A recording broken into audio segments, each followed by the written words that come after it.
right this time. Okay, we're recording. Here we Hello, are. everybody. Welcome back. Same clothes. Same clothes. I got the music right this time. I got the music right this time now, so that's what's important. Okay, so let's jump in so we don't forget where we left off last week. Yeah, you want to jump right back into the book. Yeah, so we're still on chapter 1, right?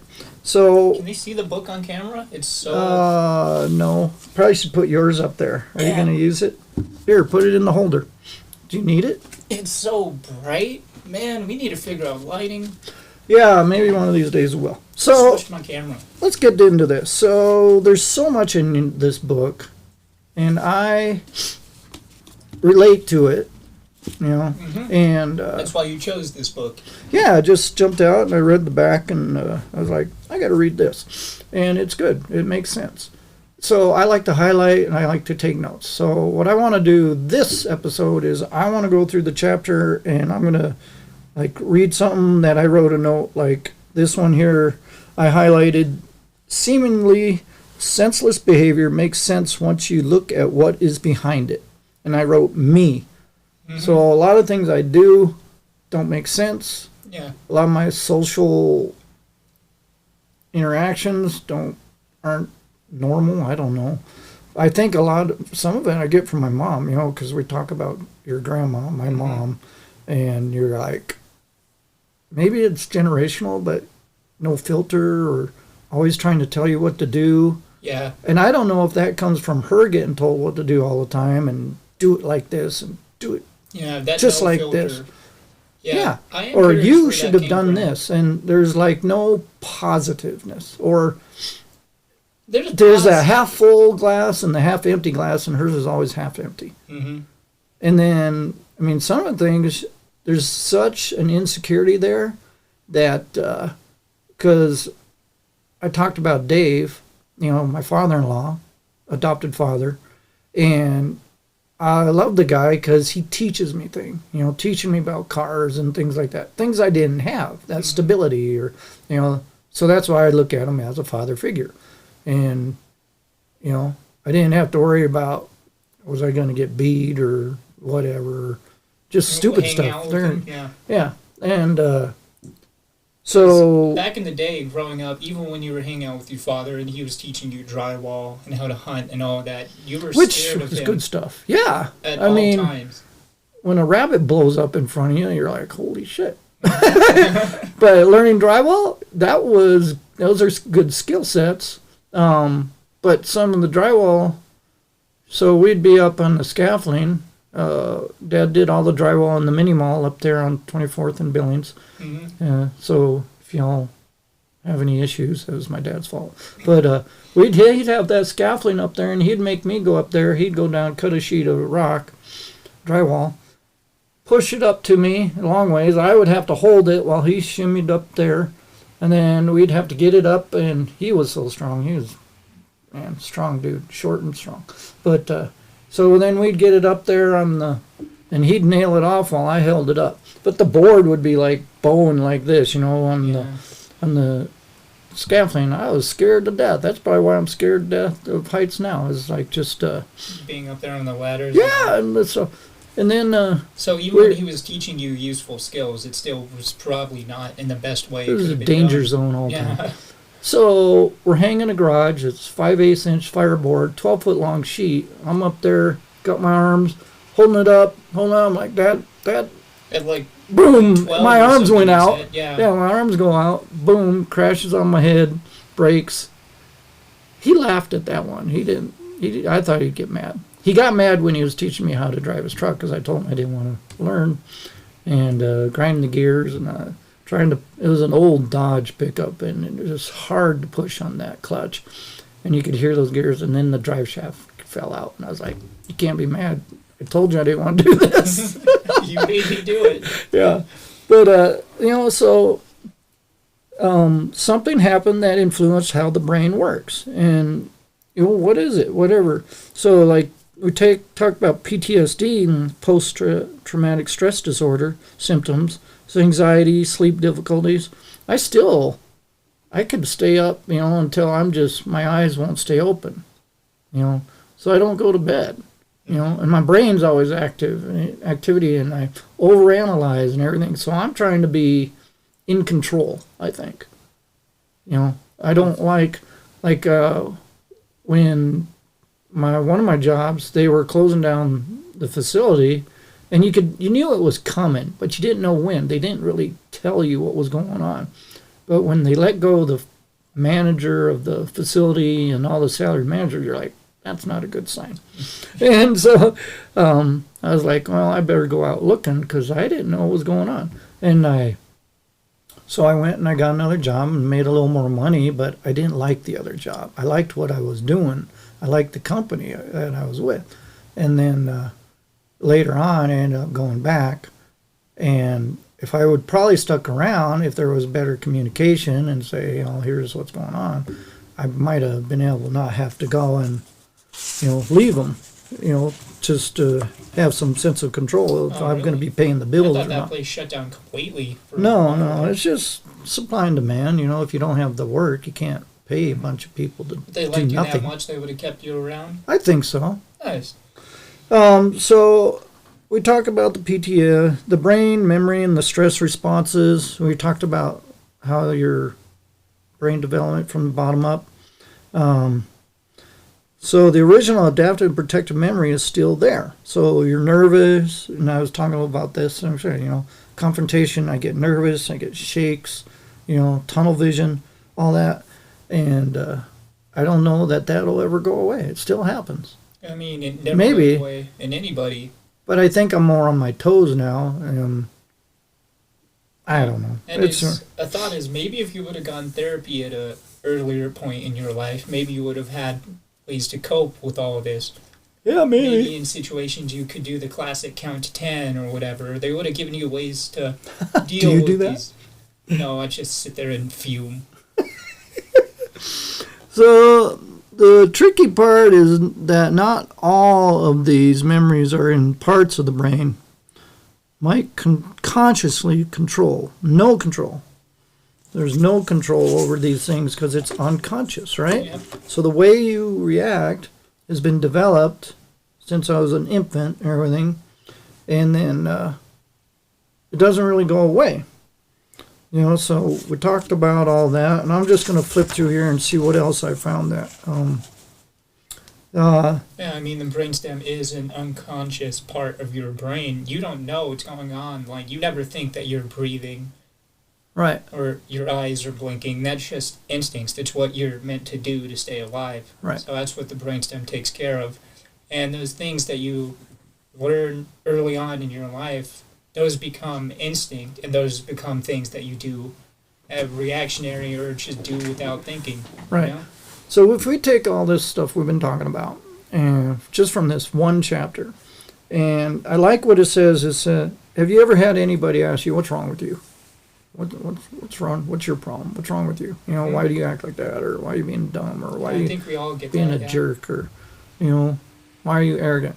Why am I toxic? Why did I treat you the way I did, right? Mm-hmm. And it's focused on what happened to you. Mm-hmm. Or, no, not what happened to you, but why are you...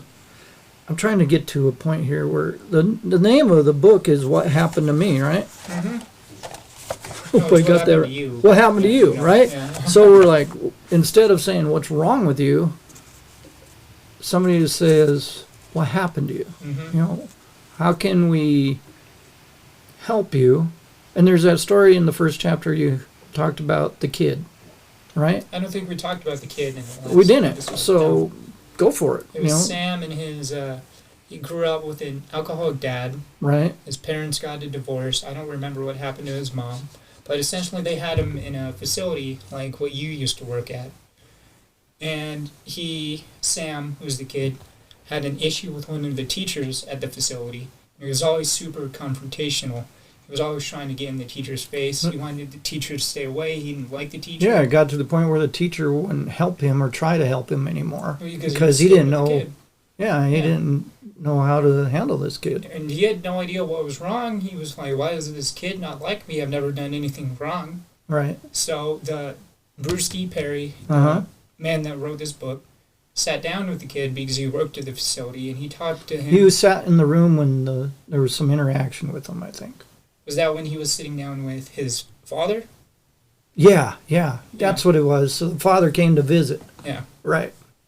And they found out that as they were talking to the kid, it's the smell of his deodorant Yeah. that he doesn't like because his father used to use Old Spice all the time. Mm-hmm. So in Sam's mind, the smell of Old Spice, just with the brainstem instinctual, led him to React. Yeah. So the teacher used the same deodorant. So whenever the teacher would get near Sam, he would get that scent, and his instincts would kick off, and he'd get super confrontational, want to fight the teacher, tell him to back off. Just because of deodorant. Just because the scent of a little deodorant, yeah. Yeah. I think that could probably... So we talk about these things. How many people are out there have, lost their home to a fire or grown up in these same situations, and or violent home and all these type of things? How many people out there are dealing with, trying to cope with things that you can't even really control consciously, right? Yeah. So if I lost my house to a fire, every time I smelt something in my new place, I'd be like, what the hell? Something's on fire. Where do we got to find it? You'd freak out, right? Mm-hmm. You don't want to lose everything you had already again. Mm-hmm. So I can see where people would be, that's a traumatic situation. PTSD, I think, is more common. And when you talk about the norm, people being normal, well, 90%, I would say, have some issues of some sort. So the norm would be abnormal. Mm-hmm. That makes sense? Yeah, it makes sense in my brain. I mean, so there's a lot of things that we're dealing with. What happened to me was kind of the stimulus for this. yeah, I like what you were saying. I don't want to be toxic. I like want to what you know were saying what. about the people always ask, "What's wrong with you? What's wrong with you?" A lot of people don't know. They don't know. They don't know what's wrong with them. Right. Yeah. Because a lot of these things happen when they were infants, Mm-hmm. growing up, had no control. It's instinctual. They've just always been this way. So they're either violent or scared or anxiety, low self-esteem, all these different things that could come about, I It's think. the kind of thing without therapy and proper help, you're never going to take care of. So I've never really done any therapy, but I've been lucky to have like good youth leaders and some good teachers at college. One of my college professors, she's a great lady, Melba Crane, just passed away actually like a week ago. I saw it on Facebook. She was a big influence on my life down there in Bartlesville when I was in college. Helped me out, would let me stay at her house, when things were just stressful or whatever. And it was a great place to mature or find one. I think if you can get yourself out of the situation. So as soon as I graduated high school, I'm out, right? You're gone. Yeah. We'll go as far as we can. Use the church and school, church college. Those people around you were all good. Helpful. Yeah, there was a lot of good help. And there was a period there where Dad was trying to keep his act together, was running a good drywall business and not drinking. But as soon as drinking came back again, then it went to crap, right? Mm-hmm. And who knows why that happened. So our brain is organized to act and feel before we think. The developing infant acts and feels, and these actions and feelings help organize how they will begin to think. So if you're in a dysfunctional situation, down the road, you start to think dysfunctional. So if you're in a social situation, and this is just me kind of going through this process in my brain. So if your dad's showing you Playboy when you're 4 years old or 2, or I don't know how old that was, are you going to have some messed up concepts, understanding of the sexual relationship or women or whatever that might go? So who knows what that is? Yeah, I mean, it says, none of this happened to you, but he has a quote that early sex abuse can poison sexual intimacy through the rest of a child's life. Yeah. Like people that, other children that are victims of sexual abuse. Yeah, whether it's by a family member or somebody outside the family. Yeah, they become the people pleasers. They become the sex isn't. It's not the same for them. Right. I could see that. The earliest experiences have the biggest impact because that is when the brain is most rapidly growing. So I said, me. What happened to you? The key question if you want to understand someone. And So instead of, there was a guy at work complaining. Oh man, it was just grating and it was affecting the team. You know, 'cause complain this, you know, you don't get paid enough.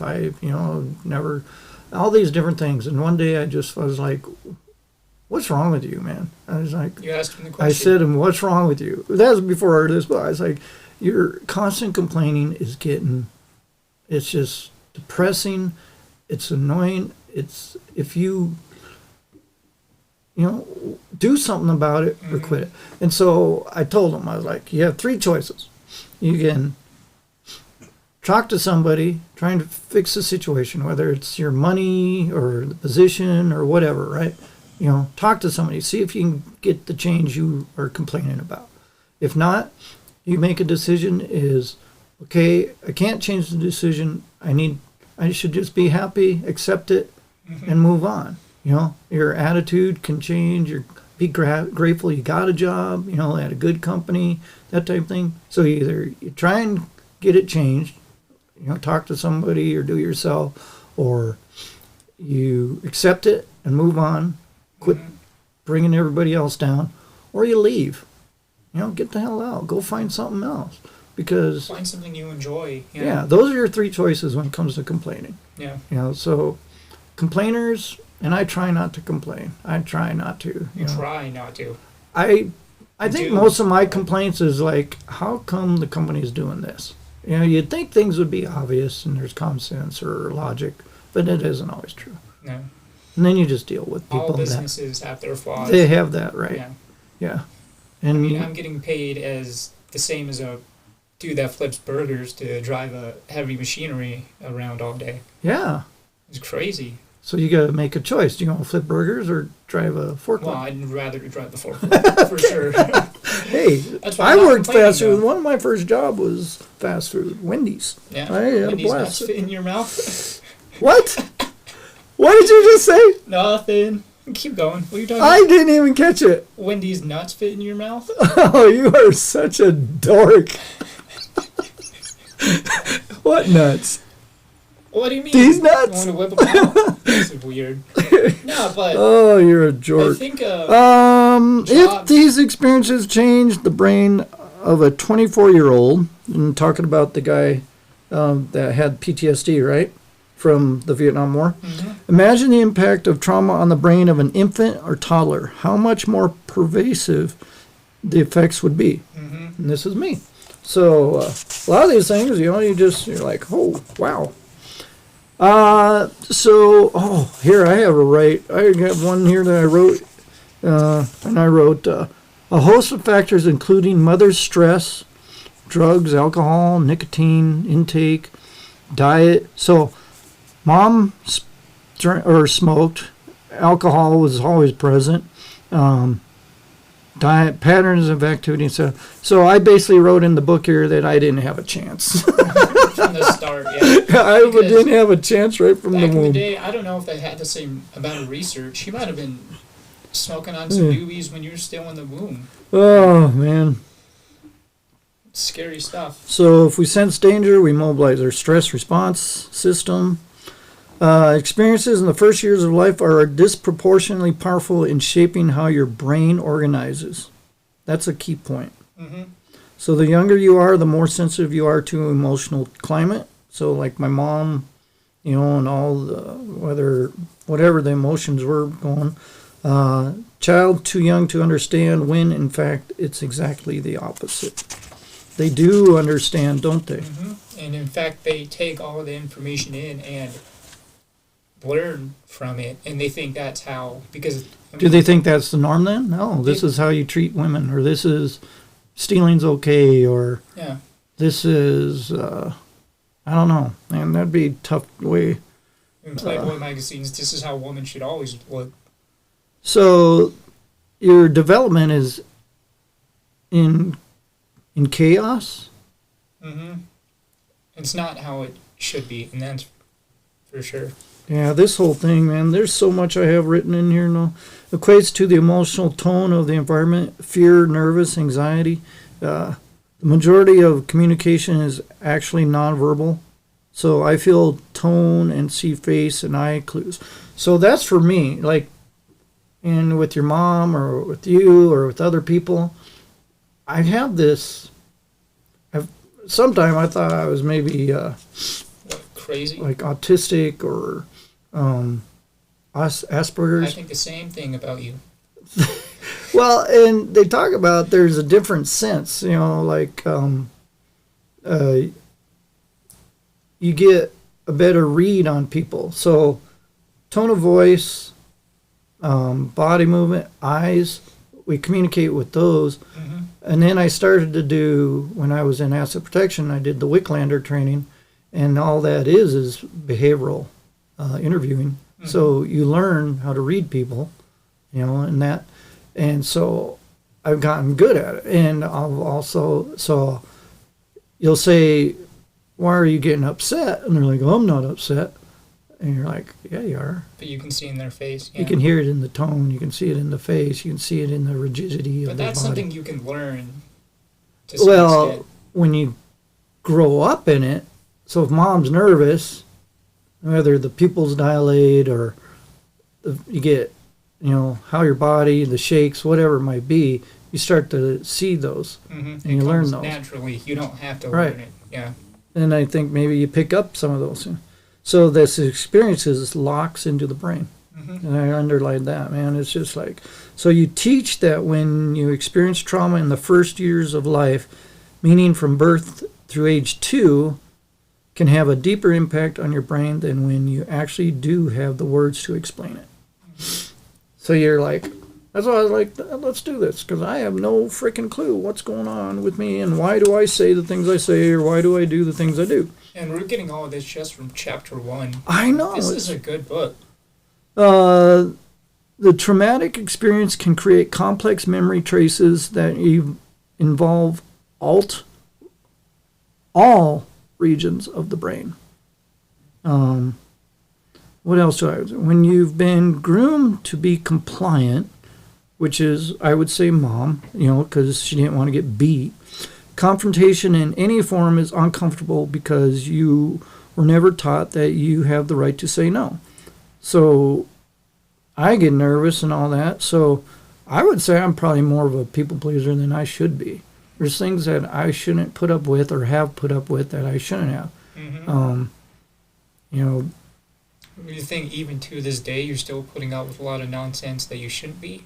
Or I think there's times when I do, not like I used to, Mm-hmm. but I think that's, here I'm in my 50s and finally figuring out that, hey, I need to take care of myself, right? Yeah. Or, now that doesn't give you a right to be a jerk or an ass or whatever, but to stand up for yourself and so the sense that you are deserving enough to set your own boundaries and has been stolen from you. Many people react by burying their feelings of no and becoming people pleasers. So mom and me. So I wrote mom and me. I've known other victims of trauma who sabotage situations until someone else says no for them, meaning their relationship ends, a friendship becomes toxic, or they lose a job. Yeah. That's crazy. That's scary stuff. I've lost one job. I worked at Casper's Photo up in Billings, Montana. And the son, oh gosh, he would come in, he'd mess with the photo machines. I worked on photo lab machines, in the days of film. And I don't know exactly how it happened, or why, but I didn't put up with his crap. And I got terminated for a bunch of bogus stuff. Thought about getting a lawyer, but it is what it I is. mean, the customer you were being like, telling off ended up being the Not a owner's customer, son. it was the son of the owner. Yeah. And then,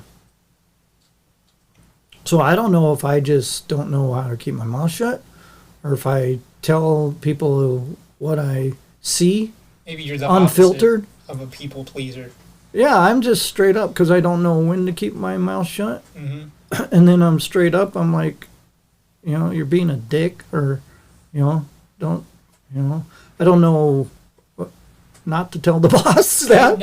I've noticed one thing about you is you're not very good ever at reading a room, at knowing like when to keep your mouth shut, like you said, or when is a good time to tell somebody off and I'm take just charge.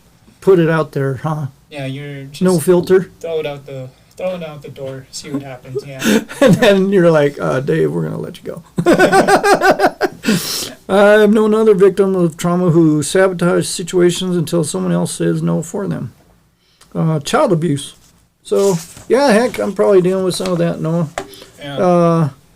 They feel the shift of their parents' attention away from them. So, like divorced parents, they're dealing with each other or trying to survive, and then the kids don't get the attention they need. Yeah, the quote somewhere in here is divorce is a form of abuse because the children at a young age see both their parents as one figure. They don't see them as a mom and a dad. They see them as their parents. So when that splits, and now all of a sudden you're having to go to your dad's house to see your dad, mom's house to see your mom, all of a sudden the child is confused because you're like, well, why don't mom and dad love each other anymore?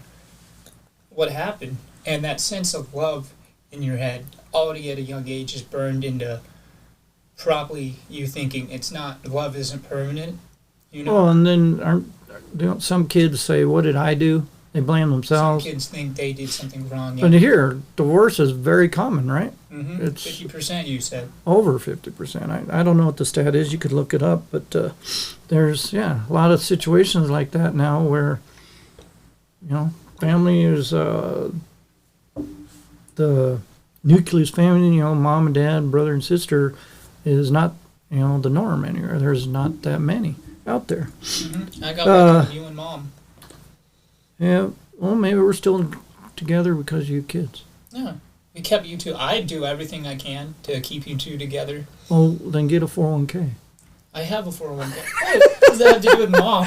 I'm just messing with anything new will activate our stress response systems, like now, so like new things can be stressful.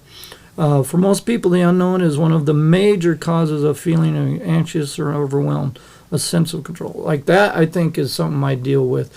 Not knowing, like what's going on right now, having to selling the house, trying to pack and everything, working on the house to get it to sell, having to get ourselves up there, moving to the new job that I got already set up in place, getting the training, doing training for the next 2 weeks before I have to be on site.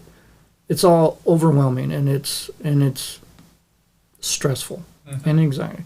Is it adventurous? Yeah, but I don't know how much. I lose sleep because I wake up like, okay, when am I going to do this? When am I going to do this? When am I going to do that? We're doing this. This is important.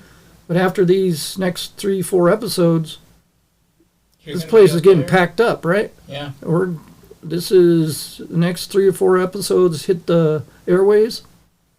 And then we got to figure out how to do this if we're going to keep it going, because there is another stress factor that we got to figure out. Yeah. And we can talk about that here because we're already at half hour. Yeah. But holy crap, there's just so much that can be tossed at you. And if you can't cope, I got a saying that don't make more stress for yourself. Don't create your own stress or even for others, because life will throw things you can't control and create its own stress. Yeah. Don't create more, because you're going to have to deal with more or stress situations that you had no control over or you didn't bring into your own life. Yeah, so like life is going to be whether it's stressful losing enough. a job, crazy girlfriends, whatever it might be, right? Mm-hmm. Those are things and that's why when I talk to you about 401k, saving money. You know, if your car dies, you're going to be stressing, right? That's my biggest fear.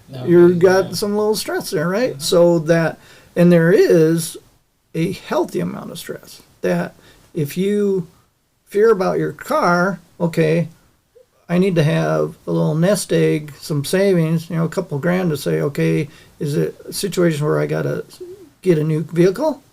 Or can I fix the one I got, you know, for a reasonable amount? Because if you're pouring a bunch of money into your car, you might as well just go get something else, right? Mm-hmm. So those are the situations you got to be ready for. When Olivia wrecked on the ATV, we had insurance. I had also done the supplementary accident insurance. So she takes an ambulance ride, then she gets a flight for life, you know, and all this thing, severe concussion, bleeding on the brain, all this stuff was crazy stressful. And then I'm like, okay, we got good insurance, we got this. So we get a bill after all the costs, you know, over $40,000, whatever, you know, we get a $7,000 bill, right? Okay, that's a lot of money that wasn't in the plans, whatnot. I'm like, okay, I got the supplemental. I look at it, I was like, covers this, this, and this. I do that, they pay off $4,800 of that. So I only have to pay like $2,000 or whatever. That's because even though that insurance costs you money each check, thank God we had it, right? Yeah. And that's why, you know, if you're going to go to work, get a job that has a 401k. And if your company ain't giving you that, find one that does. I really would say that. Hey, people are leaving their jobs left and right now because they need to be able to live. You need to make a decent wage, and you need some benefits that'll take care of you. Mm-hmm. So I think a lot of companies try to do that. Then there's a lot that can't because they're mom and pop shops, you know. Mm-hmm. But that's the way it goes. We're at 31 minutes. It's a pity, but all right, we're probably gonna all over the place finish this. That's me. Yeah. Yeah, you're doing a good job because a lot of the time I have no idea what to say. But all right, thanks for tuning in, everybody. Damn it. Bye. We'll see you next week. Subscribe, like, leave a share, like, share our trauma with everybody. Thank you. Fade to black.